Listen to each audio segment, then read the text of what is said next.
Hey guys, welcome back to We Watch Movie. I'm Mike. I'm Jay. And I'll tell you what, I just love spending time in the middle of a snow globe.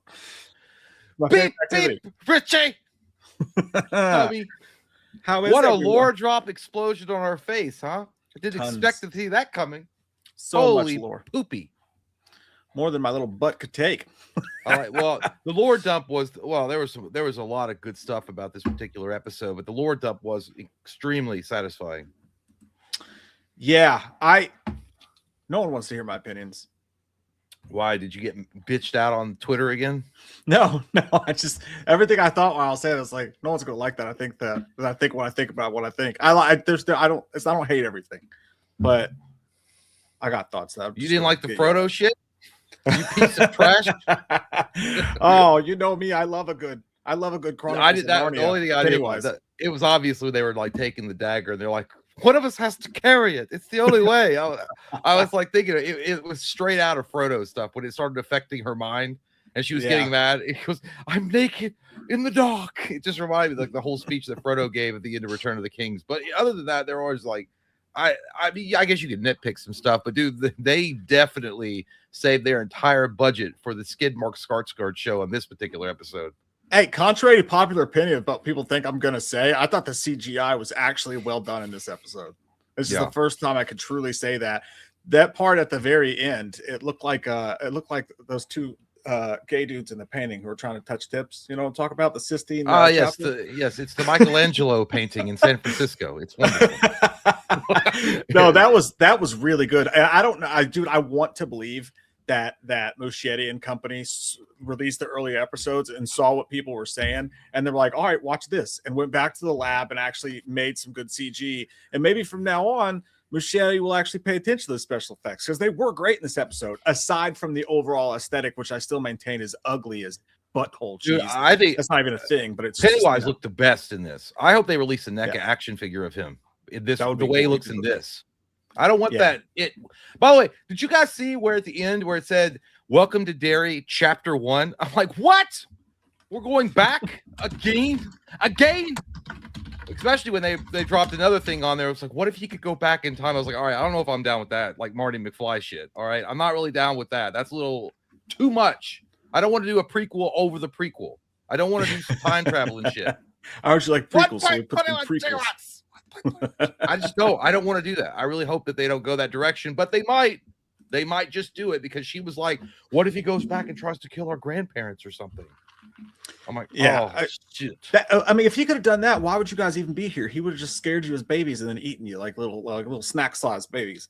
I don't think he can go back in time. I think he was just lying. Well, Mr. 115 said he omnipresent, Jay. Yeah, he everywhere. You don't even know. He's like a Diddy party. You just don't know where it's going to spring up. You gotta be careful. Technically, he couldn't have been lying about that, though, because it actually had a picture of what he looked like in the movie. So he was telling the truth.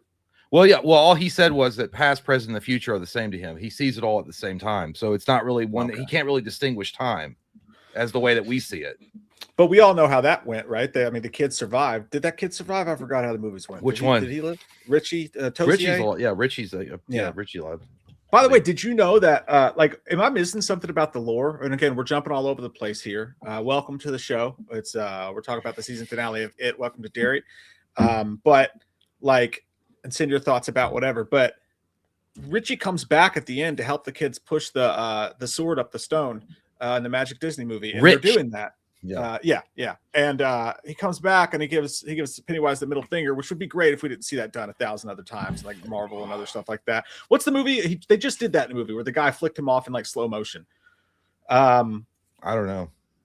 That was a Deadpool. It was something. Anyway, it doesn't matter. That was fine. I'm not critiquing it. Anyways, so what? He didn't go to heaven. I mean, Pennywise didn't have control. Rich is dead. Right, but that's what I'm saying. Like Pennywise didn't put him in his tunnel, so he actually died. So in this universe, kids can just come and go from the death like ghosts. The power of friendship overcame love and overcame hatred. It's more powerful. No, what it was, though, if you notice that Native American Cherokee woman was leading him through the butt crack fog. Okay, so that's so maybe she was protecting him as some kind of the shaman or whatever, because she was the one, like the guardian spirit, and had probably brought him there to help him overcome the darkness and help his friends. I don't know. That's what I assume. Yeah, because like Mr. said, I mean, Pennywise didn't kill him, so it's not like he got set free. I guess we're just doing, hey, whatever we can make to do this, to make this overly emotional and hokey, we'll do. I didn't think it was bad overall. I can't help but, dude, like I'm just giving you my honest opinion. I was bored as hell for like 70% of this. What was cool was really cool. I thought when they were talking about the Deadwood tree, I thought it'd been really badass if they had buried that like fragment, that dagger thing, if it had been part of like the pet cemetery. Yeah. Oh, I thought it could have been, right? Well, no, I looked it up. It's not. It's in Ludlow, which is a town over from Derry. The pet cemetery is, but it's all part of the same thing. But I just thought that would have been really badass to tie them together if they had planted that thing into the ground at Pet Cemetery. Like, bro, I'm sorry. I want to tell you, I apologize. And I told you he hates friendship. You guys are not bitch. You're not going to like my opinion. Do you want me to lie to you? I can, yes. Steve. If you want me to lie to you, I'll lie and say I like it a whole lot. I don't want it to be unsuccessful. Do what every American wife does in America. Lie your ass off and say it was the best you've ever had. Yeah. No, I liked it pretty good. And again, this was the Skarsgård show, which is great. They saved all their budget up for it, and I'm glad they opened that present because it was really nice to see him go full on Pennywise. I thought they I don't know. There were some parts that I was like, I stopped. I mean, I know it was meant to be scary. I was like, nah. But when they were like had the dagger in the dark, he went. I thought that was funny as hell, dude. I don't know why.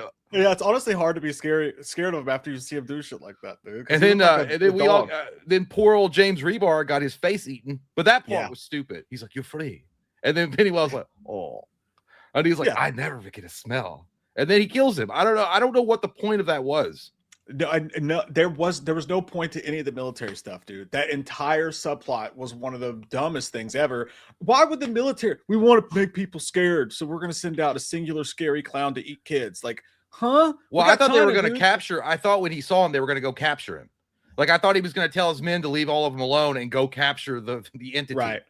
But no, they just, their whole plan was to let him run free so that people would listen to the orders of the government, who clearly can't control him either.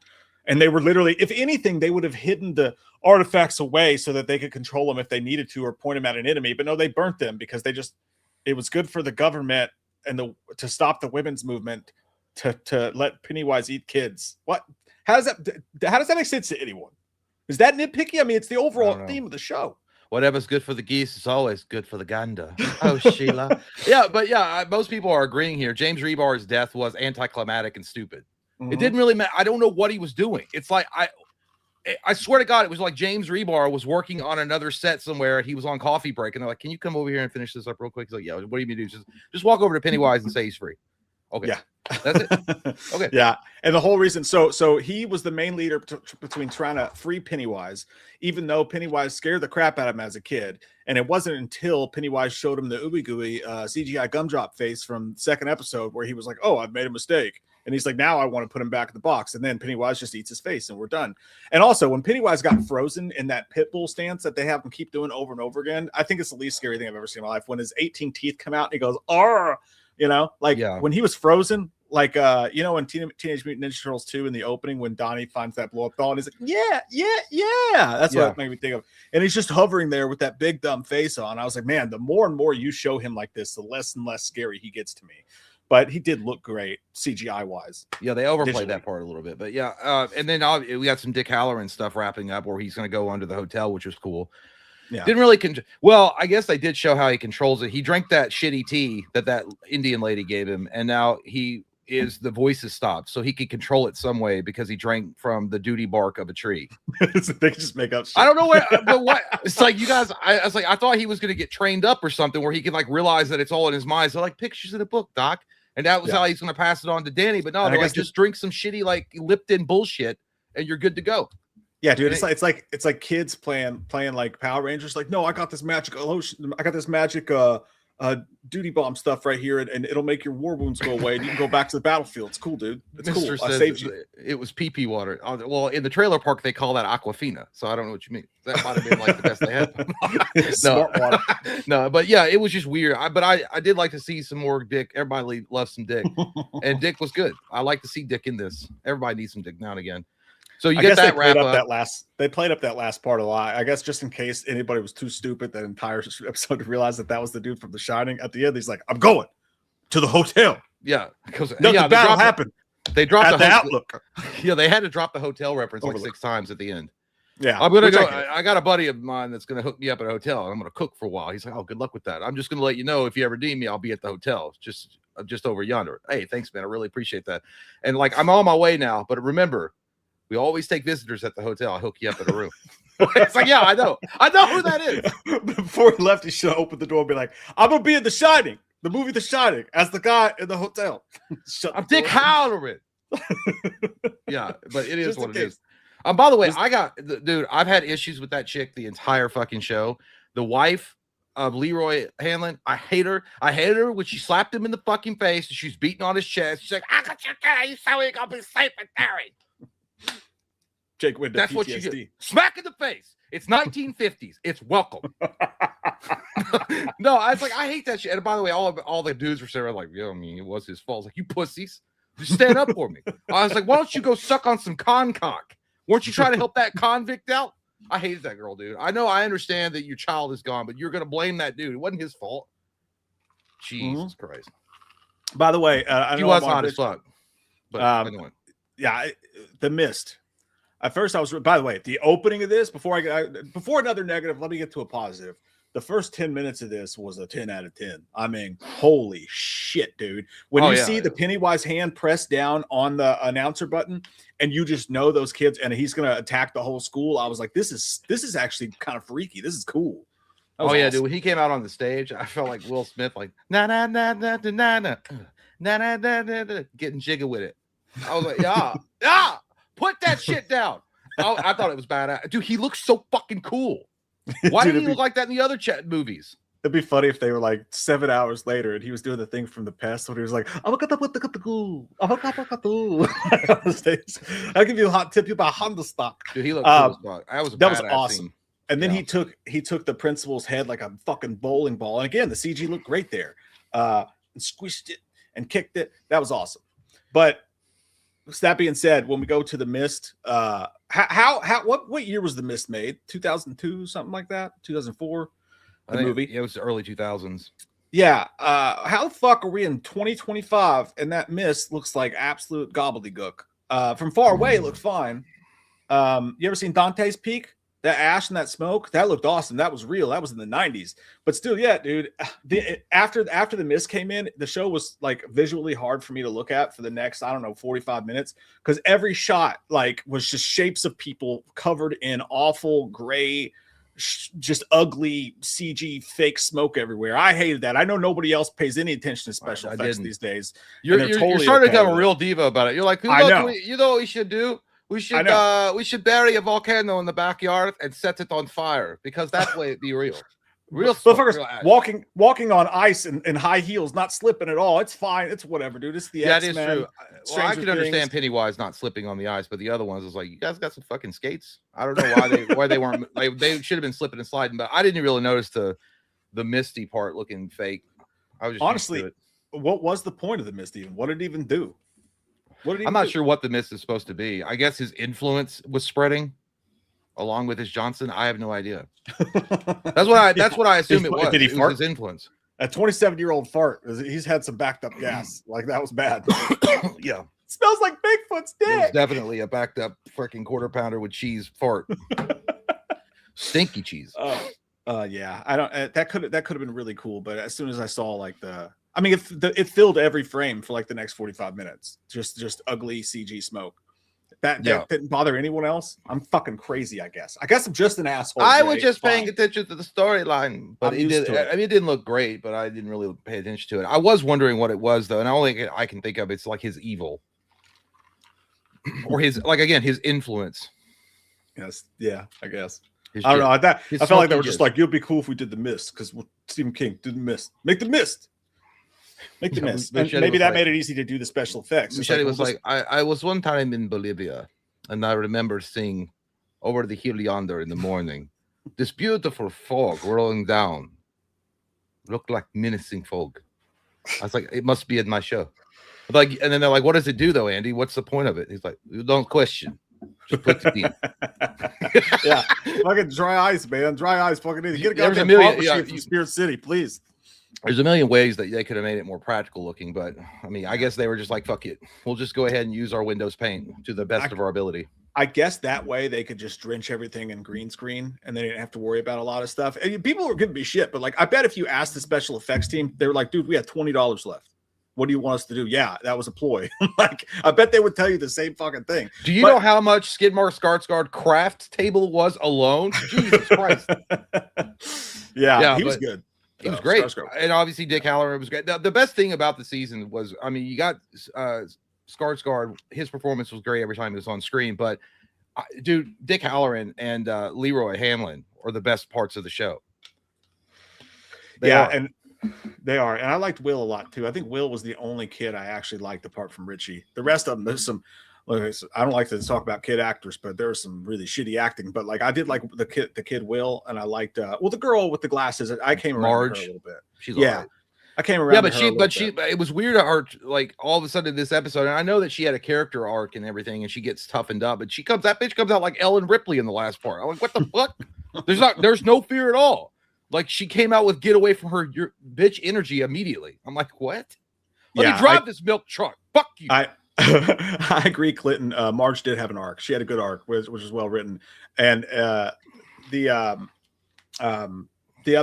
main girl, though, the one that they want to be 11 in the Stranger Things, 11 in this Stranger Things universe. Same problem really as 11 in Stranger Things. Every time I really couldn't stand the character. Every time they showed her, she was just like. Like, you know, and then we had to have the 20-minute wrestling scene where she went crazy and got possessed. That felt like filler. You know what I mean? Like, oh, the art just making me crazy. The boomstick, the boomerang artifact is making me crazy. The dagger of destiny. I overall it was still a great episode. I was shocked. Well, and also at the end you saw Beverly, because it goes to 1987 or whatever, and that's fucking Beverly, dude, from It. Yeah, and I guess that leads us right into It, which was smart because at the end of the episode on HBO Max, soon to be Netflix, at the end of it on HBO Max, they transferred right into the next movie that played was going to be Chapter 1 from It, and I was like, "You sons of bitches! I know what you're doing." I'm really curious about it saying "Welcome to Derry, Chapter 1." So that leads me to believe there's going to be other chapters, and they're wanting to do another season. What makes almost no sense. They're going to have to do -1 because they already said, so they're doing 2 more seasons and each one's going to go 27 years, or it's going to, I don't know exactly the years, I forget, but it's going to go backwards. So the next season's going to be back in the day even further than this one. And then the next season's going to go back in the day even further than this one, which is wild because you know that Pennywise is not going to die because he's here now. So that kind of takes a little bit, I guess, of the suspense off, but we were wrong. I mean, we thought maybe Pennywise was going to actually win this one and kill everyone, but nope, same thing. Yeah. Same thing. I think the last episode was better than this one, to be honest with you, but I still like this one a lot. Last one was the best episode. Well, I'll give this an 8.5. I liked it.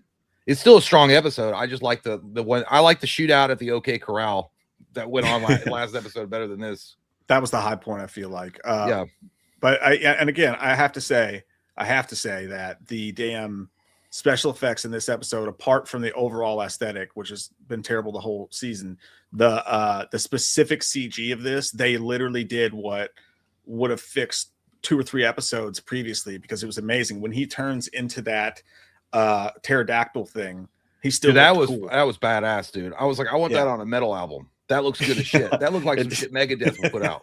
It did, dude. It really did. That's exactly what it looked like. It looked like a Slayer cover or Megadeth. But yeah, so that stuff I really enjoyed. What do you give the whole season now it's complete though? Well, the first 2, it was a bookend season. The first 2 episodes were badass, and the last 2 episodes were badass. Everything else in the between was all right. I give it like a 7.5 overall. That's what I give the season. Yeah, I'm at a.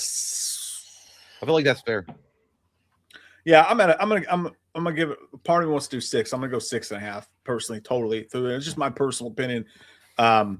I just was not very interested. There was like 3 great characters and then a whole bunch of filler. You know, again, obviously we talked about the special effects throughout the entire time. The overall arching storyline was really dumb with the military. A lot of the other stuff was a retread of what's been done before, but those highlights, man, really saved it. It's a top heavy show.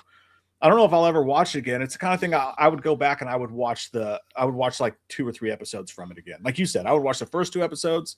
I'd probably go back and watch the last 2 episodes. I think that's all you need to watch. I swear to God, if I was recommending it to someone, I was like, just watch the first 2 episodes and the last 2 episodes. Honestly, there's not a whole lot that happens. I mean, the rich part, the ghost boy might be a little confusing, and the Indian lady in the fog, but other than that, I mean, figure it out. Yeah. And then so that's kind of where I'm at with it too, man. That's it's fine. It's fine. I definitely think it could have been so much better. Oh, damn it. Yes, sir. Yes, sir. Someone had their first sip of the duty tube. Yes, sir. Dude, it's something about the nighttime. It's something about the nighttime. Normally we do this in the morning, but I couldn't. I had a dentist appointment, so we had to move it to now to 6 o'clock. How'd it go, by the way? It was fine. They just cleaned my shit. I farted in there, dude. It smelled really bad. And there was nothing I could do, and I couldn't just blame it on somebody. And dude, it lingered. It was one of them like hot, spicy farts. Because they were like, all right, we'll be right with you. And I thought it was gonna be like a quick one that was gonna like not smell. I never trusted it again. I'll never trust my body like that again. My colon betrayed me in that moment. It was the dark side of the force. It's pure ass, dude. And they walked in, and they had, and I was like, I didn't say that, and I was like, I know I did. I was like, no. The guy was like, the sewer, like no, he did not. I swear to God, dude. He was like, that sewer pipe back. And I was like, yeah, goddamn sewer. What do you think's worse though? Being the one who dealt it, or having to be the one that smell it, knowing it's not your own? Like we were at the Ellie's Christmas parade dance thing the other day, and sitting out in the freezing cold, dude, and somebody was dropping hot logs like over and over again. And like, you're breathing in someone's particles. Yeah, duty particles, exactly. Yeah. And like, you can't get it out, like it's in you now. And also, being the guy specifically, everyone around you probably thinks it's you. So like, it's almost worse to be the one who didn't do the farting. I think of this one guy that I actually looked this up. I don't know why. I literally get into, like, I'll look up weird shit when I'm pooping. I was pooping and I looked up. I was like, should you courtesy flush at your own house? And then AI overview was like, no, you should not, because it would waste water. But then I went on Reddit and I saw what Reddit people were saying, dude, there's a whole fucking subreddit about this stuff, about courtesy flushing and pooping in the public. And this guy was like, no, I never courtesy flush in my own house. I want people to know my scent when they walk in. Oh, that's fucked up. I was like, all right, well, I was like, so I guess my point being is, if you fart, and there's some people like, nah, I did that. Enjoy. Take it. Take my seat. That sounded weird. Embrace the ambiance. Somebody, I did see. Speaking, this is totally off about farting, but who do you guys think is the scariest Pennywise? I mean, right? You really it's not. I mean, it's going to be between Bill Skarsgård or Tim Curry. I've seen a lot of people that have said Bill Skarsgård is to Pennywise what Robert Downey Jr. is to Iron Man.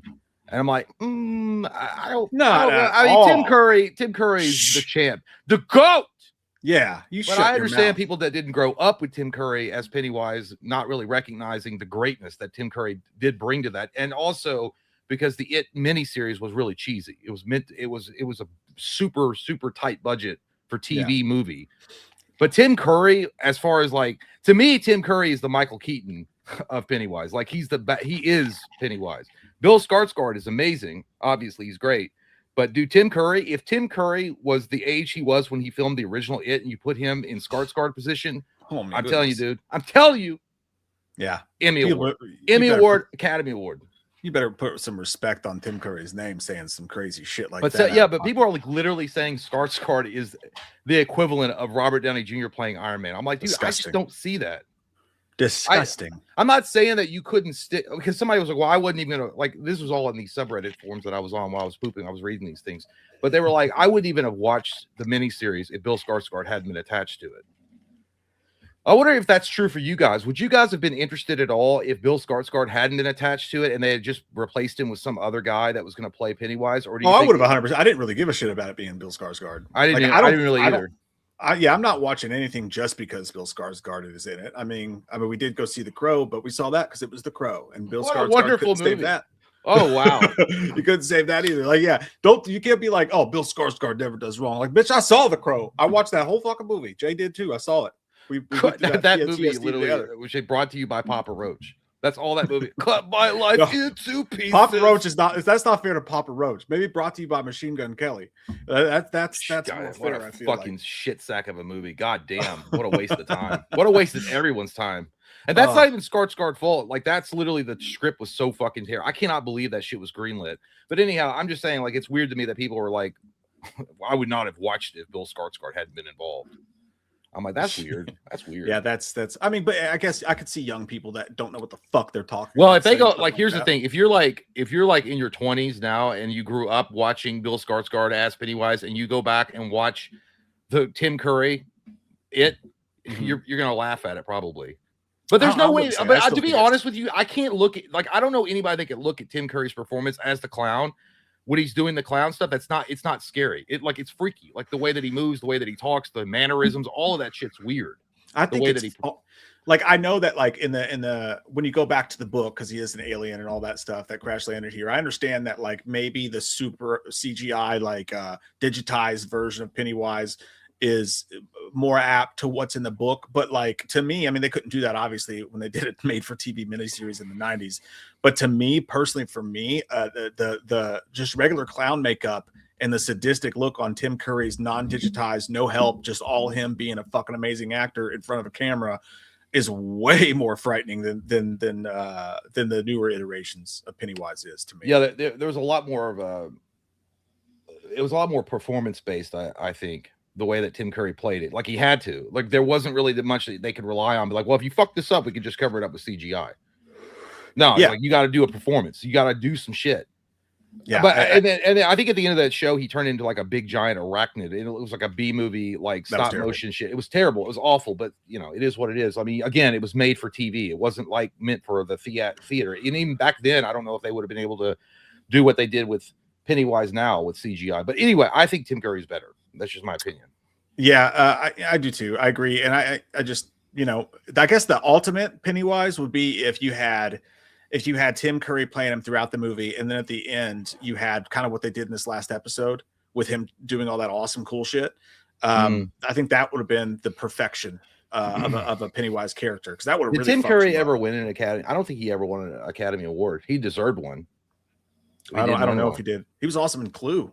He was awesome in. He was amazing. He was amazing in a bunch of shit. Like everything he ever did. The Rocky Horror Picture Show is what everyone's going to talk about. But yeah. By the way, we know he's still alive. We're talking about his acting career, not in past tense him as a person. By the way, speaking of crazy shit in the news, I guess we've all heard. I've seen a few of you guys talking about Rob Reiner and what's going down with that. It was weird too, because last night I was scrolling through the Talk Ticks and it was late, so I was like, I'll just try to watch some Talk Ticks and go to sleep. And it was live. Somebody was streaming live outside of his house. And I'm like, why the fuck are they streaming outside of Rob Reiner's house? They're like, oh, it's just, they were talking all this shit. And I looked up Rob Reiner and it said dead. And then it was like murder. Yeah. Homicide. And so the latest news I've heard is that they've arrested the son, Nick Reiner, and held him on a $4 million bail or bond. And they're listing it as gang activity. That's what they're listing him under. I wondered that because and what I heard was apparently he had a lot of problems with a lot of stuff. And even I guess the other sibling is the one who told the police, allegedly, this is just what I read briefly, that they should look into him. And I wondered, like, people thought it was an argument, but I wondered what if he owed somebody money? Well, what if something like that that's what I think it is. I think so Nick Reiner was in and out of rehab since he was like 15 or 16 years old. This isn't like conjecture or allegedly. He really was. He talked about it. He also had bouts of homelessness and had mental health struggles, from what I understand from the interviews that he's given. And the police have said there was no signs of forced entry at all at the Reiner house. So what they assume is, or what people are assuming, is that maybe Rob Reiner had him over for the holidays, or he had a key. But whatever it was, I think this is conjecture. This is opinion. This is my opinion. I think he got really hot and heavy with some bad people that he owed a lot of money to for his drug use, possibly. And I imagine it was an argument, and Rob Reiner was like, no, we're not going to give you the money. And then he went in there, lost his shit, and then that was it. And I was, because we're also like, well, what if he was just trying to rob him? I was like, yeah, Rob Reiner was worth $200 million. He was worth a fuck ton of money. I mean, he founded Castle Rock Entertainment, which I didn't even know.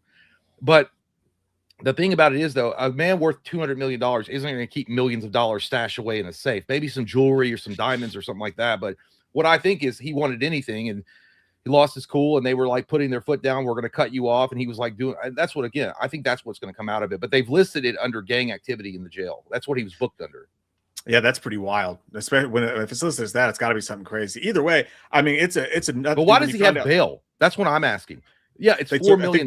They said they cooled it. Someone in the audience. Oh, okay, good. I don't know. Because I was like, why the fuck is he getting why is he even getting a chance to be bailed out? Or I mean, for all we know, it could have been he could have taken some bad stuff, went on a schizoid freak out. You know, who knows? Like, it's just impossible to know right now. But I'll tell you what, the internet's reaction to it's been goddamn disappointing. I know. Not that should surprise anyone. I'm not shocked at all. Like, the internet's a cesspool of filth and dog shit. I'm not even shocked at all that people don't give a fuck about anything anymore. Like, life doesn't mean shit to anybody, according to Twitter. But yeah, it's pretty disgusting on all sides, how people have reacted to it. And it's always pointing fingers. Well, look how you reacted. Look at this. Look how you did. I was like, dude, shit. Yeah. Like, who fuck? It's what's crazy to me is that somebody could literally stab their parents to death 1 week before Christmas. That's fucking crazy, dude. That's insane. Yeah. Yeah. That's where it is. And it was like, it's so crazy because there was so here, I'll show you this. It was a super chat through Stream Elements. Here. Yeah. Matt said, wow, Mike, first you had the audacity to be a white man on the internet, and now you're talking to another white man on the internet. How dare you? Read and learn. And the reason Matt said that is because, dude, all I did was post on Twitter today. I was like, I think it's really sad that we can't even, something along the lines of, we can't even be like, hey, RIP, I'm sorry that this person's dead, without first being like, I agree or disagree with what they said politically. Like, I don't give a fuck about his politics. Who cares about their politics? 2 people are dead. And somebody who brought a lot of people a lot of joy, by the way, with a lot of great movies, is dead as well. And dude, this crazy woman went in there and was like, you don't have a right to talk about it because you're white. And I'm like, what the fuck are you talking about? Like, what does that have to do with anything? And dude, she kept going. And I was like, the only one being racist is you. And she just kept going. And finally, I just started sharing mental health links from the internet with her. I was like, you need to go here, seriously. And dude, she was just like, it was the most racist, crazy thing. Like, apparently you're not allowed to have thoughts and feelings because you're white and have a dick. I mean, that's Twitter for you. I mean, you can't even be like, I like humans, without someone be like, well, it's crazy because I'm white adjacent. I'm pretty sure I got some Cherokee in my blood somewhere. I'm not shitting with you. My great grandmother was like fucking 75% to 85% Cherokee. I probably got the blood of a fucking warrior from the lands from Minnesota. So you shut your fucking mouth. I'm not going to comment about my heritage because it really doesn't help my argument. Yeah, I don't know my biological mother, but my great grandmother like was 100 like fucking full on Cherokee. Like, yeah. When she walked around, when she yelled for mom to come into the house when she was you'd hear la la la la la la. That's how she would yell. Like, it would sound like a fucking war cry. You can go suck my fucking white adjacent ass, Twitter. Austin said Mike saw the I'm Gay and Living Color sketch with Jim Carrey and made his entire personality both choice cotton. I've never seen that, actually. Is that where that comes from? I think I actually stole that joke from Blink-182 because Tom is on a roller coaster one day and he's just screaming, I'm gay. And it always made me laugh. So every once in a while when a conversation dies, I'm like, hey, do you know I'm gay? But yeah. I only with the gay stuff in Living Color. I remember it was like, hated it when they had Damon Wayans and Jamie Foxx. Was that who it was? It was David Alan Grier. When they played the 2 gay guys that were reviewing movies. Oh yeah, loved it, hated it. Because I'd like to get me some halfback. Do you hear about that? There's an interesting story, by the way, about and by the way, rest in peace, Rob Reiner and his wife. And that's what I was going to say to wrap that up. Humans. But yeah, regardless of politics, you're allowed to be like, yeah, that's fucking terrible that someone died in such an awful way. You're allowed to say that. You don't have to sit there and say I co-sign what they believe in or whatever. You could just be like, yeah, RIP. It sucks. That's terrible. Yeah. And move on. 100%. I don't know how the fuck that's hard. Dude, it's embarrassing. People have literally lost we have literally lost our entire moral compass. It's all about red and blue now. I would say not all of us. Like we, those here in the chat and us, like I think there's more of us that are like that's got common sense. It's the fuckers that are terminally online that are the problem. They're the big loudmouths that sit there and try to divide people by being bitches. And that's all they do. They rage bait and they rage engage. And that's what they do. They rage engage. Yeah, no, you're 100% right. That's not real life at all. People in the real world do not act that fucking way. And if they are, I don't want to meet them. They're probably in convents some fucking where or community hippie trailer fucking like those people in Once Upon a Time in Hollywood sucking on feet. Just straight smells like fucking mayonnaise, marijuana, and stinky feet. Hang on. I'll be right. I gotta get a drink and we'll read your super chat. So bring them to me, Steve. Be right back. By the way, before you guys ask, I didn't pick up Terminator 2 No Fate. I didn't pick it up yet. I will, but I haven't yet. Will you grab me a beer, please? Will you grab me 2 beers, please? Why am I fucking muted? Are you muted? You muted me, you bitch. I can hear you fine. No, but I had a mute button. I don't know. It's not like I can't see shit, you white man, you fucking colonizer. I don't know what you're talking about. I don't know what you mean. Tell me what you're telling me. How about that? Fuck you, or taking the control back. Fuck the colonizer. Fuck the free world. No, 313. Yeah. No. Anyway, but I was gonna get Dark Fate, No Fate. I can't do if the goddamn titles get my my brain all mixed up. But No Fate's $30. It looks fun. But I'll wait until it's on sale or something because what I heard it's like probably like an 8-hour game. And oh yeah. Yeah, and I'm not like it's cool. It looks badass, and the music sounds awesome. So I just watched a playthrough of it. But yeah, if you got $30 to spare and you want to play it for sure, go get it because it looks great. Is that more expensive than you thought it was? I thought. No, the physical copy is $60. Oh god damn, that's pretty crazy.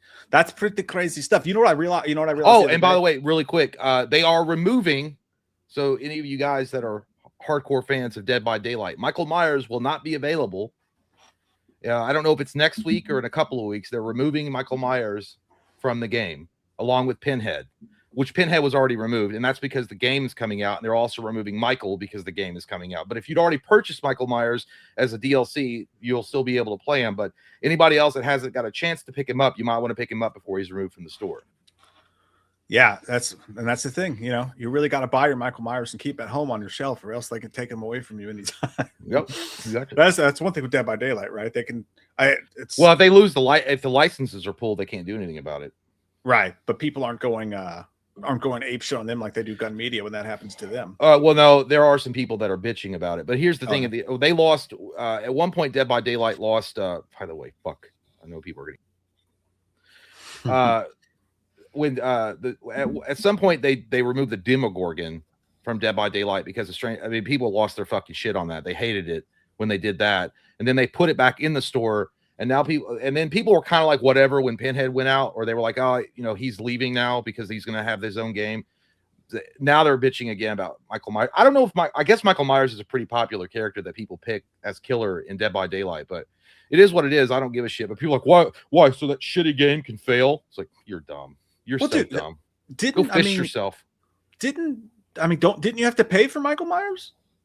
There was all the new killers you gotta pay for it. So is that kind of fucked up that they could just take him off? No. If you paid for it, you can still play him.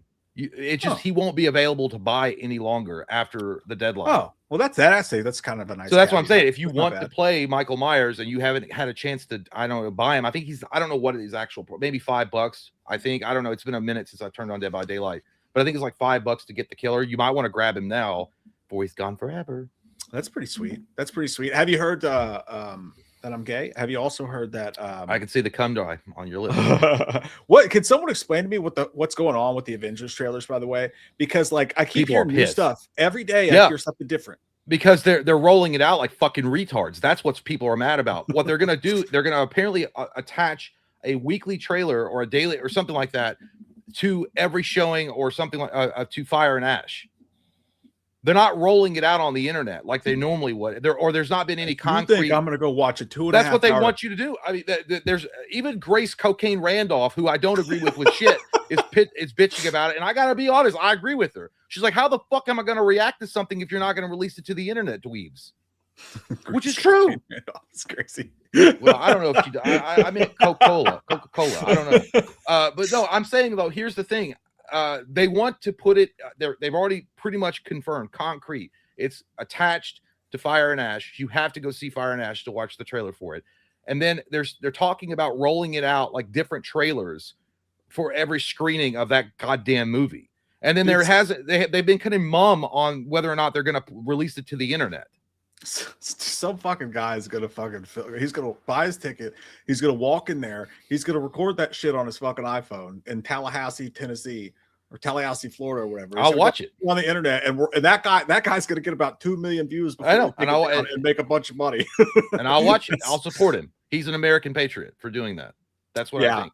It's so dumb, dude. I was like, are you guys that desperate? You're so scared of that movie not doing well in the box office that you have to do it this way so that it looks like people that purchase tickets just to go see the fucking trailer, it'll count as like people that went and seen the movie. That's what I think they're going to do, to fluff the fucking numbers of the goddamn movie that may not sell very well. That's like when people, the reason YouTube does a lot of their stuff based on watch time is that they don't want you to be able to make a clickbaity title and then get a bunch of clicks and make money off of it. So why is it okay for Disney to fucking do that? Like, you know what I mean? Because they own, they have the keys to the Castle Grayskull. They own fucking everything. Yeah, they're Skeletor. They own fucking Snake Mountain. Oh god damn, I hate Disney, dude. Motherfuckers. That is nuts, dude. That's nuts with extra sauce. Yeah, but did you see? I by the way, I did not watch it. I have not seen it. The Supergirl trailer. I did watch it. Was it any good? Nah, I'm not a fan. But so apparently they're releasing Doomsday when Supergirl comes out. Oh, damn, I'm surprised they're working together like that. DC and Marvel. That's surprising. They're not. It's going to crush Marvel or DC. It's going to hurt them. If they're going to release Doomsday when Supergirl premieres at the theater, it's going to fucking crush DC. Oh, you mean release it online? No, I think the movie comes out or around the time that Supergirl is released, like next year. Do they not have a date set yet? I thought they did. Maybe I could be wrong. Whatever. Yeah. I'm rage engaging. Okay, I'm allowed to say things. That would absolutely it would annihilate Supergirl. Yeah, of course it would. No, but dude, okay. So the thing with the Supergirl trailer is, I like the actress. She seems spunky, like she seems fun. I like her, but dude, I mean, you should watch the trailer. Okay, Supergirl, June 26th, 2026. Yeah, I don't know when. Avengers Doomsday.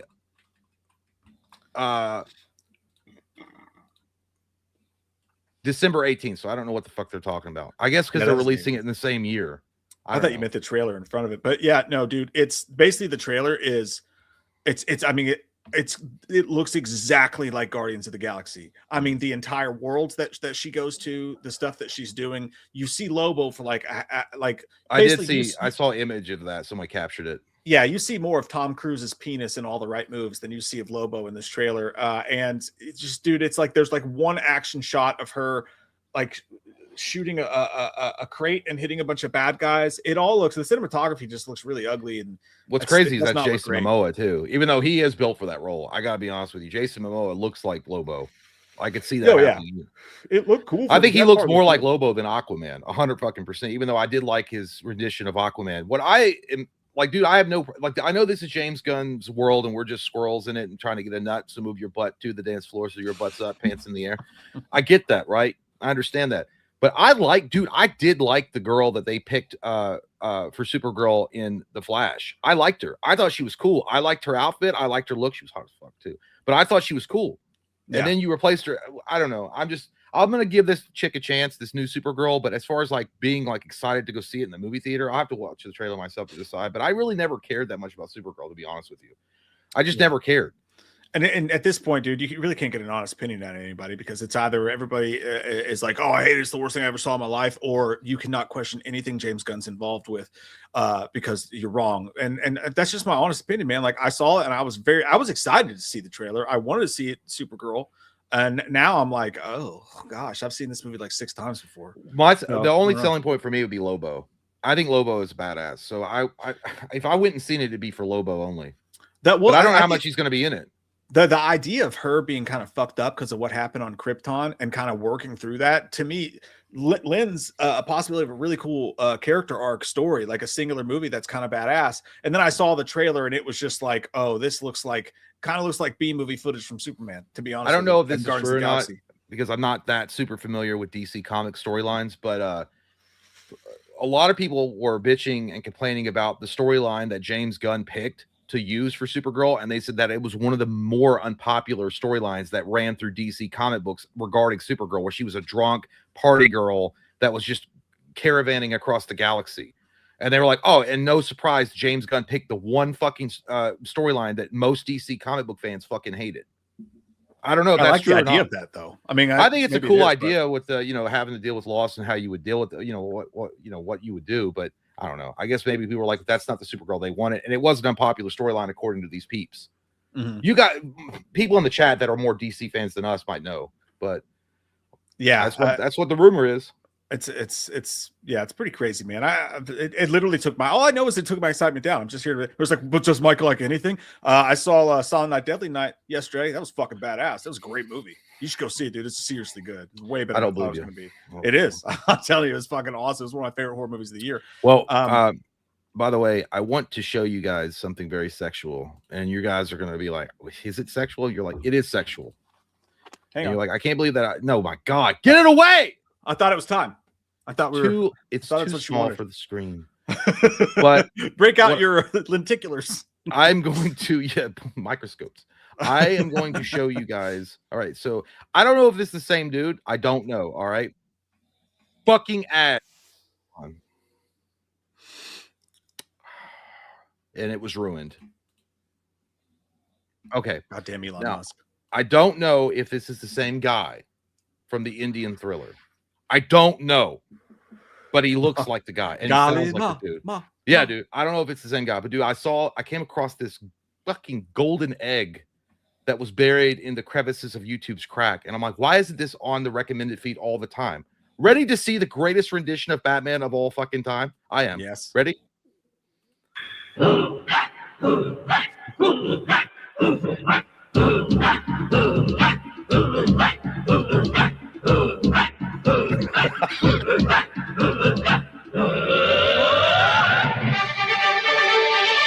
yeah.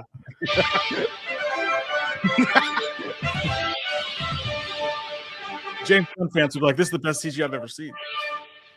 Oh, yeah. Look at the D-pad. It's amazing.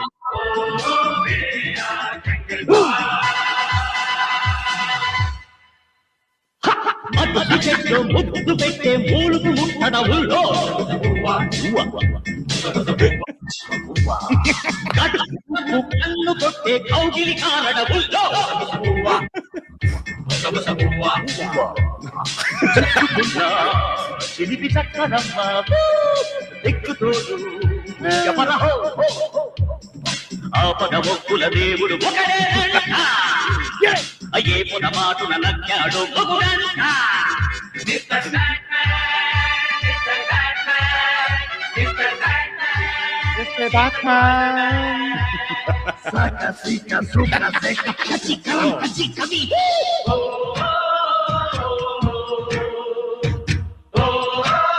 You can fly. That's your night terrors. Listen to this. Look. Wait.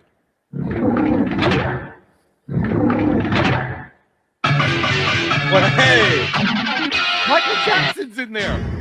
Michael Jackson. Like, no, he would have only opened up for a little boy. Yeah, that's true. What? Hey, calm your tits.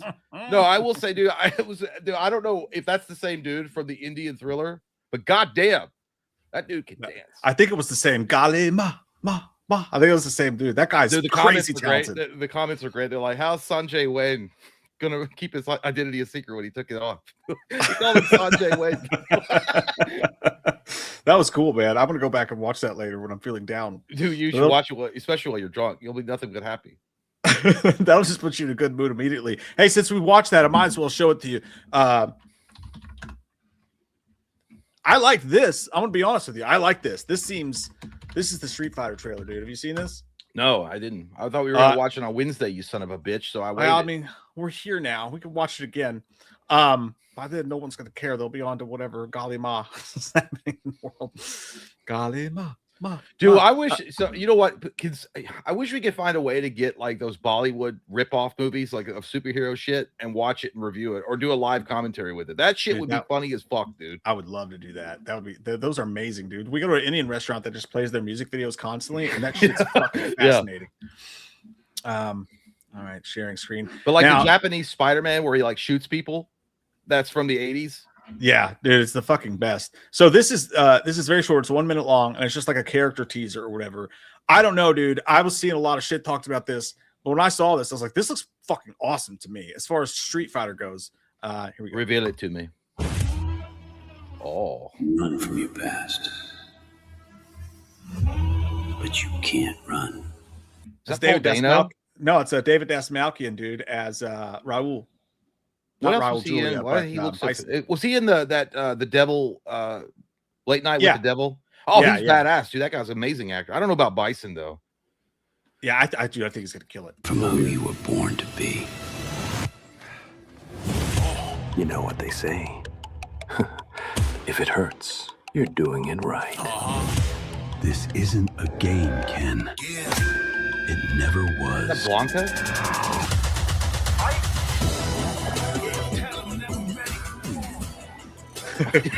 The hair. Kiss. What?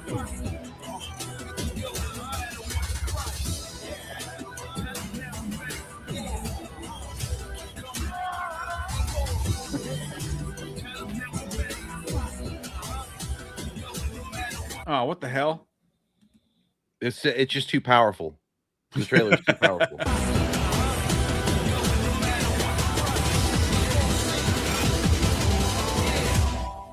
Oh, I thought he was going to say the thing. Hadouken! That looked like shit. That part looked like shit. That looked like AI. See, yeah, that did look AI as fuck right there. That looks like pure fucking trash, dude. I didn't catch that the first time. Bad. God damn, that's ugly. Stop being such a CGI, like, you know. That part, but that clearly looks like a fucking like cutscene from a game. I didn't capture that. That looks absolutely terrible right there. It really does. But yeah, some of the other shots, like before that, like I like the settings. I like how smooth a lot of it looks, and like that dude looks fucking awesome. I can't remember his name. Vega. That's Vega. Yeah, and like I like Guile, like that dude.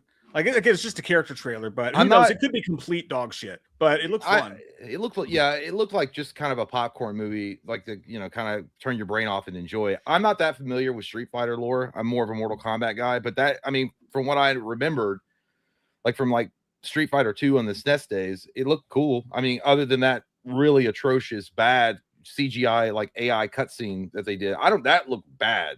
Yeah, it did look really bad. I think I don't know. What I think is, I mean, the whole thing you could argue looks kind of AI-ish. I will give it that, but it also looks very clean. And like, do you think they're gonna go? I wonder if they're trying to make it a serious movie, or if they're trying to do like not a slapstick comedy, but more of like wink at you, kind of like cheesy rendition of it.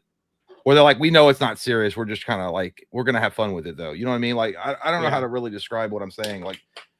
Well, I don't know. There's a comment here that says it's a fan trailer. It's not a real thing. I thought it was. I mean, everything I saw was that was legit. I thought that was a. Oh my god, you got fooled. You no. There was an article in the Hollywood Reporter about it. I swear to Christ, that's real, right? I mean, oh yeah, all credibility is gone. Oh no, it's real. It's real. No, it's on their official thing. It's legit. But that one comment said that it was. I wouldn't be surprised if that was. But like, no, I don't know. In the terms of Street Fighter, dude, the fact that they're not going to try to do some overarching storyline and they're going to have them in the locations fighting, it reminds me of 95 Mortal Kombat. That's why I think it could be cool. But I am not putting my money behind it. It could be absolute dog deuce. Dude. Yeah, I'm not a huge Street Fighter fan. I like it, but I've never been a Street Fighter fan. I've always been a Mortal Kombat guy. But it does look fun. It just looks like a popcorn movie. Which, by the way, it's okay to be like, certain movies are okay to be that. It doesn't have to be very deep. Yeah, 100%. If they had some like super sweeping, like over emotional storyline trying to make it like some serious thing, that would be really stupid. Yeah, unless it's actually really badass, like Warrior or something. But you know, I wonder if that was the problem with the original Street Fighter that came out in the 90s, where they were trying to actually make it serious, not understanding you can't really do much with this to make it super serious. Like it really just won't work. Yeah, even as a kid, dude, when I watched Street Fighter, I wanted to watch like one-on-one fight scenes, you know, because that's kind of what ties direct, and they didn't even barely do that except for at the very end, and that shit was dumb. By then you were pissed off, but yeah. I'll be right back. I gotta go pee. Okay. Enjoy your tinkle time. It will be good. He will enjoy it. Let me see here. What else are we missing to talk about before we go? We're also gonna get to all your super chats, so we appreciate those. Keep them coming. Man, I was really disappointed, by the way, to hear about Anaconda. Was pumped about watching Anaconda, wanted to see it, and Bloody Disgusting, one of the dudes who work at Bloody Disgusting, posted that they put out a look forward to horror movies coming out. in December, and apparently the people who made Anaconda reached out to him and said, we want you to take us out of that article because we don't identify as a horror movie. We identify as a PG-13 comedy. So if you had any hopes that Anaconda was going to be like an R-rated comedy or a cool like horror comedy, they're basically just trying to Jumanji it up. And that's exactly, it's going to be Jumanji with a CGI snake, and that's all you're going to get. I'm not even going to watch the shit now. Not even going to watch it now. I was pretty pumped about that. Now I could give a shit less. And I love that cast, dude. Paul Rudd, Jack Black used to be funny. And Steve Zahn, shit. I think I talked about this the other night. But yeah, that's just dog shit, dude. I hate it. I hate it. I hate it with all my bones. Yeah, but no, seriously, guys, go see fucking Silent Night, Deadly Night at the movie theater. That was awesome. That was really cool. Go see that shit. I promise. I think you'll like it a lot. They took some big swings with it. It was really fun. Good kills too. And no CGI. Can you believe it? That's crazy. I didn't know they could do it anymore, but here we are in a world where they actually still hire special effects artists. It exists. I didn't know. Yes. See what you guys are saying. Michael Parton says Tim Curry to me is still the scariest Pennywise. 100%. I agree. Easy. Yep. Easy.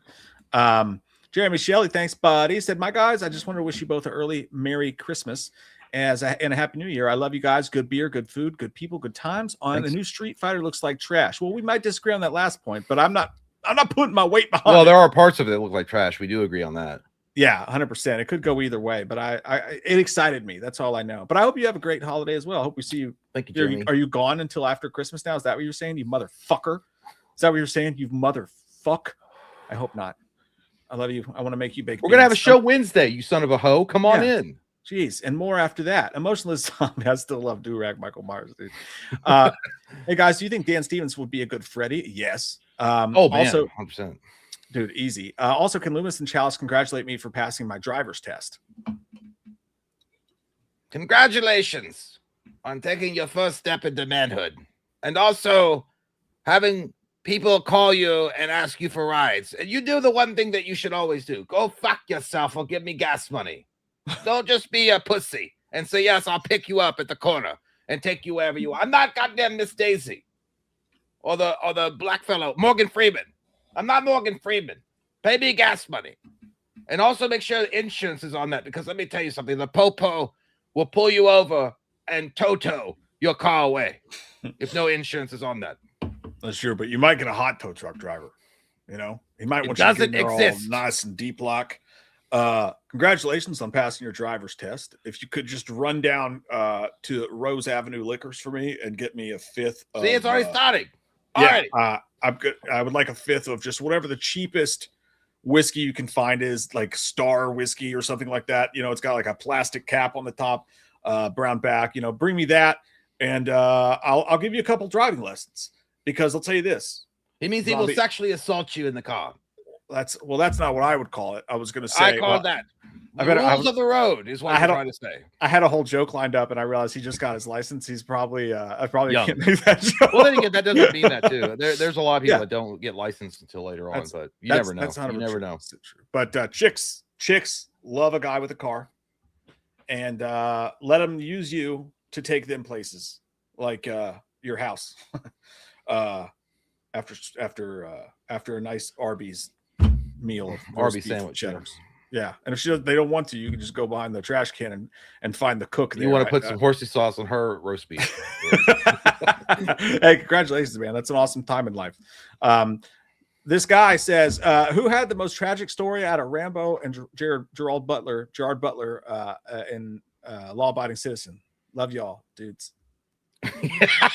You got to be careful with this fucker, because top guy, you fucker. Top guy here, he thinks he's real slick with what he says here with words, because he replaces a letter in a word that he knows can get you in trouble if heard the wrong way. What a joker he is. What a joker ditty baby old man that he is. The tragic story out of those two, Rambo and Gerard Butler, I would say Gerard Butler's got the more tragic story, even though I think Rambo is a superior movie. Rambo at least gets picked back up by Troutman and brought back into the fold by Rambo too. Like, Gerard Butler just dies. Like, he gets his revenge, I guess, but at the end, it costs him his whole life and everything, with it. But he dies. At least Rambo has a chance of redemption because he comes back in Rambo 2 and Rambo 3 and Rambo 4 and Rambo 5 and Rambo 18. Oh, okay. James Kyle, I knew something was up. By the way, I'm going to answer your question in a second, but the Street Fighter trailer I clicked on was mixed with AI. It wasn't the real one, so I got tricked. But I was only. They added to it. They did a bang up job. No. Yeah. You could tell the little shots in between. And we called it out. We caught it. I knew I didn't see that shit in the first fucking trailer. Like, there ain't no fucking way. Even Helen Keller would be like, that's too much. Goddamn. That looked too fake. I don't know how Helen Keller talked, but I got robbed by a sweet old lady on a shopping cart. I didn't even see it coming. But yeah, no. What was the question? It's definitely Gerard Butler has the more tragic story because not only that, his family got killed. You know what I mean? His family got killed, and Rambo has had family, but not his own kids. I'm pretty sure, if I remember correctly, in Law Abiding Citizen, it was his daughter or his son that was killed. Why are you pushing me? I just want to get something to eat. Right up the road. Like the only thing that happened, I mean, Rambo had a tragic backstory for sure, but not even close to Butler. Yeah, I would definitely go. That's a badass movie, by the way. Law Abiding Citizen. You guys should check that shit out, even though we may have spoiled it for you. Which, by the way, for a long time. That originally Gerard Butler was supposed to be the hero in that, and Jamie Foxx was going to be the villain, and they switched roles, and it was perfect cast, perfect choice of switching those guys. And also, speaking of strange, not strange, but like things you didn't know, I saw that Ethan Hawke was on Joe Rogan. I don't know how long ago this interview was, and they were talking about Training Day, and Ethan Hawke went on Joe Rogan. Yeah, I don't know. I know I haven't watched the entire interview, but I'm sure it's interesting. But Joe Rogan was asking him, he's like, well, hey, Jamie, which is the guy that helps out Joe Rogan, said that the entirety of Training Day was ad-libbed, or most of it was ad-libbed by Denzel. Fucking stupid. It wasn't all ad-libbed by Denzel, but Ethan Hawke did confirm, he's like, there was a lot of it that was 100% Denzel, like, ad-libbing it, but he's like, it's not like what you think. It's not like, oh, he just came up with an awesome line in the middle of it. He's like, he would think about this shit and like memorize things that he'd heard before and use lines and like work on it before. And he's like, that entire like last scene of the movie where it's like, King Kong ain't got nothing, that's all ad-lib. That's crazy. He's like that whole scene at the end of the movie where Jake is walking away and Alonzo's standing there surrounded by all the bad guys. He's like, Ethan Hawke's like, the line was like, Alonzo's supposed to say something like, fuck you. Everything else was ad-libbed. That's literally wild. Denzel made that whole fucking thing up. He's like, you just live in my world. Just my neighborhood. Like, that was all him. Yeah, dude. I think Denzel is probably top 10 actor of all time. Ethan Hawke said that was his favorite. He's like his number 3 favorite actor ever. And he's like the work with that guy is like insane. But he's like, that scene in the bathtub where the guys push him in there. He's like, you ever had your shit pushed in? He's like Denzel came to that scene and he was watching it. And he's like, I just remember what he said off screen. He was like, the best goddamn scene in the movie, and I'm not in it. he's like, that scene's the best. Because he said he would build you up too. He's like, don't fuck with him and don't like mess your lines up. But if you were in it, like, he would build you up. He's like, that's the best scene in the entire movie, is what, according to Denzel, he's like, I'm not in it. Yeah, dude. I remember a story about Ryan Reynolds and Denzel getting into it. They were on the set of Safe House, which you and I was like the 5th or 6th movie you and I ever reviewed together. Was Safe House, and it's funny, dude, because he's like, we have this big fight scene. And he's like, I think he said something along the effect of like, he didn't talk to me much. He was like, but we're in this big scene, and like, he doesn't like to do 2 takes if he doesn't have to. Like, he's really intense. Yeah. And he's like, this really intense scene. He's like, my phone rang. And he was like, he got fucking pissed off. He was like, who the fuck's phone was it? And Ryan Reynolds said, I stood up and I was like, yeah, who the fuck's phone was that? Seriously. He said, I faked and acted like I was pissed off because he was afraid of Denzel Washington. I would have been too. You imagine, dude, if you got cast in Hollywood and your first big role is alongside Denzel Washington, you'd be shitting your pants. Like, excited. Well, he had a bunch of roles. No, yeah, but I'm just saying, no, obviously Ryan Reynolds. I'm just saying, like, imagine though, even Ethan Hawke was like humbled by him. Like, he's not really a method actor, what you think, but he's so intense with how he gets into those roles. He was like, was Alonzo. And he's like, we actually interviewed guys that were doing what we were doing in the movie, and they would tell us about shit. And he was like, all the time, like, seeing it, hearing it, recording it, and using it later on in scenes. He's like, his brain never shut the fuck off. Yeah. No, dude. I love Denzel. I think Denzel won an Academy. Like, there's so many actors that you think that have had an Academy Award. Philadelphia, maybe? Well, it would have been Tom Hanks that would have got it. Someone have to look that up for me. I gotta pee. I'll be right back. Well, fuck me solid. I had nothing to go on, but I guess what we'll do is we'll go into the next super chat here. We have Austin. Thank you so much, dude. Says my headcanon is that its true form in the macroverse spits out a slightly different avatar into our world every 27 years. Bill and Curry being two. That's a good way to look at it. I could see that. I mean, he's a shapeshifter, so you never know. He's like a Wendigo. So yeah, that could work. And it's all based on what scares people of that particular time frame, right? So clowns is obviously working for him, and it terrifies kids and whatever, so he keeps that form, or he's comfortable in that form. But as far as Tim Curry and him having slightly different looks, yeah, that would work. I like that. Good stuff, Austin. How to tie it together. We like that, and we find the circle of life together. Good stuff. Thank you, Austin. Mercutio says, what are your guys' favorite Rob Reiner film? A Few Good Men is insanely good. One of the best. Once Upon a Time in Hollywood. Did he write that? No, I'm sorry. No, The Wolf of Wall Street. I'm sorry. The Wolf of Wall Street. It's The Wolf of Wall Street, A Few Good Men, Stand By Me. I know it's crazy, right? But it is what it is. Corey Feldman. When Harry Met Sally. And I can't remember the last one. But for me, without a doubt, it's Wolf of Wall Street. I think that's the best Rob Reiner film, period. I think he killed it. I think he did an absolutely amazing job capturing not only the character that he was supposed to capture, but that moment in time that was insane. I think it's that one for sure. And then A Few Good Men. I mean, you can't handle the truth. Come on, guys. It's such a great performance by Jack Nicholson and Tom Cruise. So, favorite Rob Reiner film. I pulled this up because I saw this earlier. Dude, my parents used to love The American President. That's a great movie. Yeah, I'm going Wolf of Wall Street. that was Scorsese. It was what the fuck? Why is it listed on his goddamn IMDb page? It's probably a producer. Oh no, he was in it. No, he acted in it. He was the dad. Son of a bitch. Well, he was a great actor in it, so I guess A Few Good Men then. Yeah, A Few Good or Men of Honor. A Few Good Men's him. He was Few Good Men. Yeah, I'd go A Few Good Men over Stand By Me. I like Stand By Me. Princess Bride's tough. It's a great goddamn movie. Misery's great, but my personal favorite's A Few Good Men, dude. I feel like that's an all-time 90s classic. You know, I fucking hate you, IMDb. Yeah, just pull up. He was an actor too. No, it's like, what did he fucking direct? And the fucking IMDb said he was director of Wolf of Wall Street. I was like, wow. Yeah, you got to click that director tab. It'll get you. It'll get you. Well, suck my ass sideways. All right, I was wrong. A lot of great films. Michael Barton says, who cares about Supergirl? I miss Diana. Oh, I miss Diana. Yeah, Wonder Woman's cooler than Supergirl. I agree with you.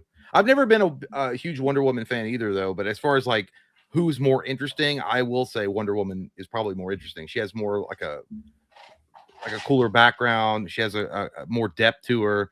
Like Supergirl's cool and all, but she's just Superman's cousin. Like somehow you survive Krypton too, but you have the same powers as Superman, but you have titties and you're hot. But okay. Their third film in the French in the DC universe is going to be Superboy. Yeah, Wonder Woman's definitely more interesting, but I would like to see a different Wonder Woman cast personally next time. Emotionless Zombie says also a bummer that Dead by Daylight gave Michael a rework to where he dashes at the survivors like the Flash. I don't know about that's terrible. That's really bad. I hate that. I know that people in Dead by Daylight community were like asking for some type of rework for the character because they thought he was kind of underpowered, but I didn't know they made him dash. That's gay and stupid. That's awful. That doesn't even make sense. Bit Element, we know who you are, Kyle. Hey, Wham, I watched Silent Night, Deadly Night. The remake was pretty fucking cool. Took it to a whole different direction, setting up for a second one. Yeah, dude, it's fucking awesome, man. Like, you're gonna dig the shit. They did a couple things in that I was like, oh, please don't do this. And then they did it, and they did it so cool. I was like, that was actually badass. Like, I'm afraid nobody's gonna go see it, dude, because they have such minimal show times. Like, it plays like 9:30 in the morning and then at like 8 o'clock at night.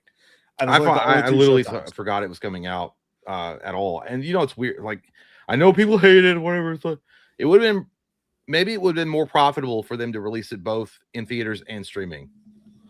Because right now during the holidays, it's not got a lot of people, like whatever reason, it's not advertised a lot. It might have benefited from like having some stream. Yeah, and it was a lower budget too. That's the kind of movie I wouldn't have minded it if they did it in theaters as well. I get what you're saying because more people would have had access to it. Because I feel like nobody's talking about it, but it's really fucking badass. Dude. Well, like that's the thing though, is like if people are like gathered around for the holidays or whatever, and there may be horror aficionados or whatever, and they're like, "Hey, what's a good horror movie?" And they're like, "Hey, this movie just came out. Let's watch that." And I'll hate the $20 to watch it. I don't know. Yeah. Tea drinker, aka Gunner, it says, "How do you feel about all the weird time thing revealed at the end? It's cool, but I also hate it because how does Pennywise fail if he knows what happens?" Yeah, that's what I'm saying, dude. Like once you start getting into time shit with time travel and going back, and I don't know, it gets messy. It gets real weird because there's a lot of like plot holes that can happen really quick. And I just don't like. I feel like it's cheap too. I just feel I'm like the idea that he exists, past, present, and future all exist simultaneously to him. He really doesn't see time like we do. That's fine, but if he time travels back and starts fucking with the past to fix his future, I think that's really fucking stupid, dude. I think that's a terrible way to move forward. Yeah, I don't like it either. I think it's already convoluted enough. To add that into the fray is just kind of ridiculous. Well, it's the same thing. It's like, well, it's like Marvel. It's the multiverse effect. It's like people are fucking tired of the multiverse stuff. They're like, all right, stop doing it. Like it was cool that you tapped your foot into it a little bit, but if you constantly do it to like, I don't know, you could write shitty scripts then and get around it. Like, well, it's the multiverse. That's why. Mister's right, dude. They're trying to milk that cow like a motherfucker. No, they are. I think that's exactly what's going on. Because I don't know what the numbers are, but I'm pretty sure HBO Max made out like villains with how well this miniseries did, or this season. And they're like, well, how many more can we really do? And they're like, yeah, as many as we wanted. We do time travel. 1.21. Yeah, 100%, dude. That's what's going on. We have Bent Element also, Kyle. RE9 new trailer confirmed. Leon fucking dope. I did see that. You can play Leon's actually going to be a playable character, which looks badass. Are people excited about the game? Is the dude? People are busted nuts all over the street about it. They're loving that shit. Yeah, dude, it looks great. It looks really cool. On my daughter's Christmas list was the pre-order for RE9. Yeah, I didn't know she liked Resident Evil. Dude, she's all in that. She plays them all. She plays the shit out of them. I'm the lore master. I know everything about Resident Evil. I told her I used to watch you play that all the time. But PS1. And also Leon looks fucking great. Like he's also aging, which I'm glad they're not keeping him like the pretty boy, like Backstreet Boy that he always was. But you got some gray in him. He looks like grizzled. I love it, dude. By the way, we're also my wife and I are starting to play Resident Evil 4, the remake. We started it yesterday, and then I was like, you know what? We'll just wait until Christmas. We'll wait till Christmas because I got to get into it. I wasn't feeling it yesterday, but it's gonna be a good time. Trying to get out of that Monopoly game, huh? Anything that works. Anything that works. Because she watched me play the Resident Evil remake 2 and 3, and she got into it really like she got really hardcore into it. And she was like looking up shit. Like she's like, use this, do that, go to that. I don't know. So she's like, were you like, shut up, let me play? She's like my navigator, but that's just like I tell her that. That's like I know. I was like, I know what I'm doing. Like, just enjoy the show. Give her the gaming guide and just let her read it while you play. Like, good job. Well, I know she'll watch how I'm playing it, and I won't ask her. And I'm like, all right, and then she'll be like bored. I'm like, hey, will you look up like how am I supposed to mix these two herbs and what that effect will do? And she's like, okay, so, and then she'll do it because I let her feel included, but I don't really need her at all. Someone said Jay is the true chess master. Yeah, I'm playing 5D chess. Everyone else is playing checkers. That's what you got to do. Hey, get your girl into gaming, but something that you enjoy, and be like, hey, but you're like my navigator, right? Like you're going to be a part of this adventure with me. So what I need you to do is watch while I play it, and then just, I might need your help because I really rely on you. I'm going to rely on you. You're going to have to look up stuff for me when I need help, right? And there might be decisions that happen that I need your. See, it works out. You could play your shit, and then she'll be right there, and she's like, we're playing it together. I was like, yeah, we're doing something together. You're finally spending time with me. It's great. Great. So we have tea drinker, aka Gary, says also, is the show a sequel now or a prequel? Because Pennywise talk like we sees the future, but Lily said he could go back. So which is it? You're not drinking tea when you wrote that. You're not drinking tea, Gary, when you wrote that. But I will say this, because I'm just kidding you. I'm being a grammar bitch, but it's still a prequel, right? It's still a prequel. Like, I just think that he showed the future of what's it, Madge or whatever, like saying you're gonna have a son named Richie who kills me, but is it being killed or am I being born? Yeah, like maybe he knows that Richie survives him, but he's just trying to fuck with her. But like we know that too. So why is this supposed to be provocative? I guess I guess what Gary's saying is like because he said, "Am I being born?" So is this a sequel? I mean, that's where see, that's what I'm talking about. When you fuck with the time travel shit, it gets confusing as hell. Like this is where like there's so many interpretations that it can go. Right. Yeah, I don't like it. We have Andrew Romano says, "Hey guys, saw the 70 millimeter IMAX reissue of Sinners today, and they showed the prologue of Christopher Nolan's The Odyssey. Oh my god, I do want to see that. I'm in love with the shots. The scope of this is going to be insane, dude. I agree. I bet it's going to be insanely good. I love those like those classic Greek mythology stories. I love that shit, and I agree. I think it's going to be insanely good. I haven't seen those shots that you're talking about, but fuck, dude, I think." Christopher Nolan's The Odyssey, if it's done right, that's Academy Award winning movie. Dude, I'm very excited about this. And like Tenet, whatever the fuck, I never grabbed me in the marketing at all. I thought Dunkirk was boring. I think I get excited for Christopher Nolan movies if I think they're actually going to be interesting. And this one, I'm actually really looking forward to this one. I think this one could be great. Yeah, and you couldn't ask for a better director to do something like on the scope of The Odyssey. Yeah, like, there's no way. I remember watching what was it? Odysseus Adventure, like something back in the 90s or early 2000s that they did. And I loved it. I thought it was great. It was cheesy as fuck, but I liked it. Because I like those mythology stories. I thought I always loved that kind of stuff.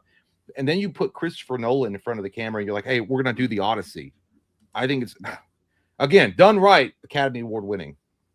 That's absolutely genius, dude. I love it. It's a great idea. Michael Parton, is the remake is an improvement over the original?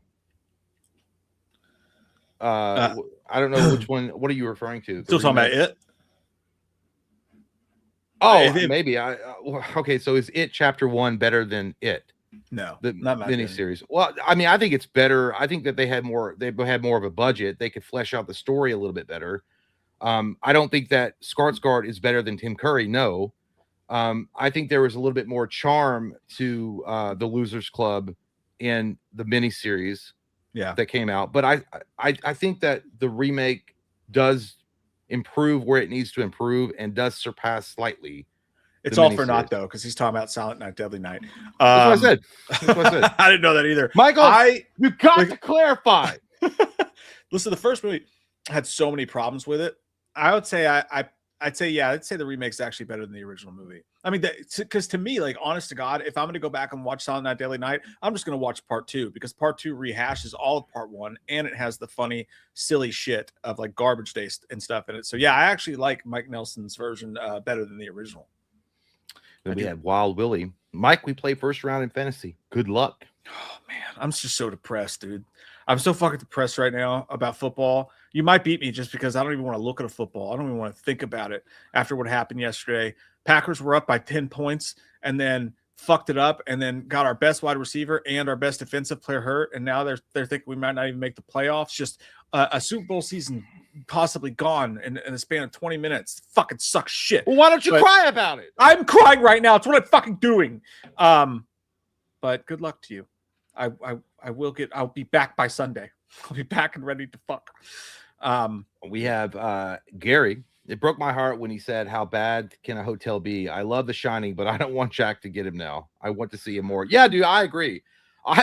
Let's be honest, dude. I would love to see a TV series follow around Dick Halloran before he actually accepted the job at the Overlook Hotel and see how he handled things before he actually is older and more wiser and got like in control of his powers. I think that's where they should have done, dude. I think that what they should have done is at the end of this series, he should have been like, you know, where are you going to go next? And he should have been like, I don't know, wherever my feet take me. And then it would have followed the adventures of Dick Halloran and where he goes and what he learns along the way, and then end up at the Overlook when he's a lot more older and more in control. Chat's saying that Jack does not kill Halloran in the books, though. So maybe if you want. Well, that's true. Well, they're 100% right. Kubrick decided to do that, and that's one of the reasons why Stephen King. And that's not the only reason, but that's another reason why Stephen King didn't like Kubrick's interpretation of the story.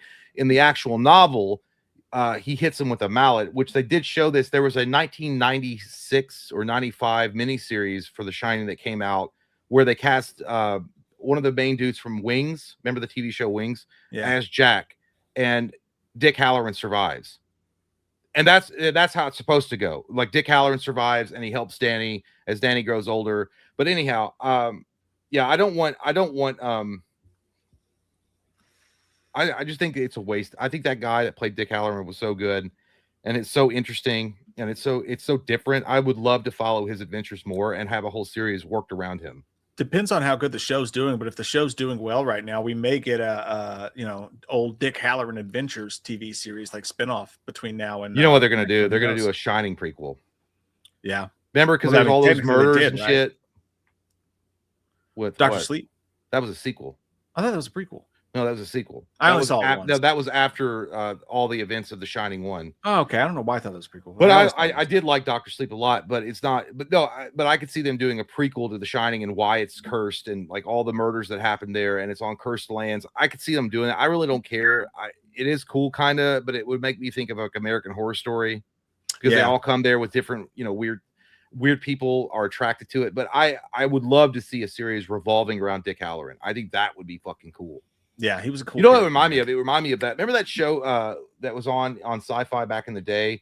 And I know they'd made a movie, The Dead Zone, where it was all about that kind of stuff. Where he was like working, he worked in the field of paranormal and he was helping people. I could see Dick Halloran doing shit like that. Yeah, I would watch that. I'd watch the fuck out of that. To be honest with you, I would. We have Cilantro Monster. Jay. All the Lord of the Rings are being released in theaters in January. Are you nerding out like me and watching them all? Mike, I smooch you too. XO. Only with those shorts on can you say that, Cilantro. Oh, stick my face right in those cheeks. He wants the old bubble butt. Motorboat those cheeks. I have seen. Wait a minute. No, I've seen. I saw Return of the King in theaters. I didn't pee at all for 3.5 hours, and I could barely walk after the showing was over, and it was worth every fucking urine sample ever. Would I go back and watch it? I would, but I'd be by myself because April doesn't want to watch that shit. She hates it. So I would go, and you know what? I would. I'll go with you. You fuck you, dude. No. I'm not gonna have you make fun of Frodo and call it gay every 2 seconds. I'm not gonna have you disrespect the fucking name. Don't you dare disrespect Sean Bean and the Fellowship, you motherfucker. I swear to God, dude, if you gave it a chance, the Fellowship of the Ring is great. It's a great movie. I've given it a chance. I try to watch those movies. You have not. You have to watch it and be serious. You can't be drinking and you can't come in it with a bad attitude. I was sober as a judge, dude. I sat down. But you can't come into it with a bad. It's like, I hate this elf shit. I tried. I was like, I want to get into it, man. I want to. And that shit was as dry as that was as fucking dry as a desert. That was just awful. I know that you were thinking of a really good one. It was dry. Yeah, nothing came. But nothing came, dude. I know. I'm sorry. But it's not. It's a great. Like I don't know. You should be able to get and slide into Lord of the Rings a lot easier than having to watch Harry Potter, which is also an amazing series as well. You should easily be able to be like, I can watch Lord of the Rings because it's badass, dude. Once you get to the 2 towers, good God. Yeah, I'd rather slide my dick into an electrical socket. But I tried. That can be arranged. There's people in LA that'll pay for that. But that's it for your all super chats here on the Tube of Views. I don't know if we got anything going on the Stream Elements. Yeah, got a couple on the old Stream Elementies. And again, we'll be live again on Wednesday where shit can get real wet, Jake. So, oh my God, I didn't realize that Jake was over the super chats. And there it says Expedition 33 bitch slapped the shit out of those Game Awards, Jay. I heard. Well deserved. I don't know if it's your thing, but I still recommend it. No, dude, it 100% is my thing. And I'm gonna put my thing on that thing and I'm gonna play it. It looks, dude, it apparently won like 10 awards. And I didn't know, I'd heard about it and I knew there was a lot of people recommending it and that it was right up my alley because I love Japanese RPGs and it was turn-based and it was all that kind of stuff. And I looked into it a little bit and damn, it sounds insanely good. And I'm glad for them. I'm happy that they did it. I hope that we get more games like that in the future. So I'm definitely going to check it out. It was on sale. I think the sale just ended for like $39.99. I think it's back up to $50 now. Maybe I'll get it for Christmas or something, but I definitely want to play it. I want to play with your dick. Alrighty. Percy says, "Hey guys, how are you doing? Which Pennywise is better, Tim Curry or Bill Skarsgård? For me, it's Tim Curry always. Yep. Also, who wins in a fight? A reboot Jason with all of his equipment versus 1990 Pennywise. Also, do you think Ghostface defeats the Losers Club? I think Ghostface is one of the losers, so he definitely does. I think that Ghostface would ruin the. I think Ghostface would be one of the losers. So that would make sense. I think he would be a part of their inner group, and that's why they would die, because he would be, he would know all their secrets and hiding spots. They get together and be like, let's make a secret plan like best friends forever. And then Ghostface will be like, I'm in your closet. And then it'll be over. It'll just kill everyone. Movie's done. But we both agree with you about Tim Curry being a superior Pennywise. We've said that multiple times throughout the stream here. I don't think there's really any argument about it, dude. Like, honest to God, like Skarsgård is a great actor, and he definitely brings his A game to that role, but Tim Curry was special, dude. There was something very charismatic and super creepy about his rendition of that character of Pennywise that just, I don't think you can match it. You just can't do it. I agree. And also in the case of Jason, I think Jason actually beats Pennywise because Pennywise needs to scare you, right? Jason's too dumb to be scared by anything. So Pennywise to do is like, but he could just become his mom and tell him to do shit. Now that may be, because Jason's also stupid. Yeah, that's true. Yeah, that's a really good point. So maybe actually it would be Pennywise if you think about it that way.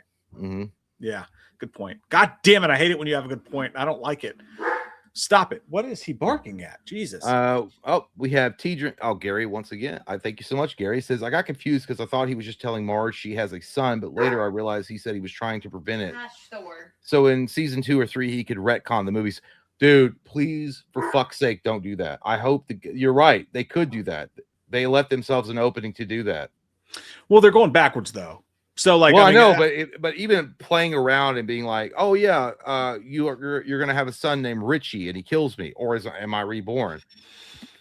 They at least left the fucking door open because they gave him a power that we didn't know he had before, which is time travel, apparently.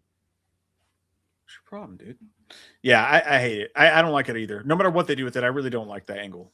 I like the lore drop. I thought it was cool. I didn't like the fact that he was like, I don't know, saying, I know he's he's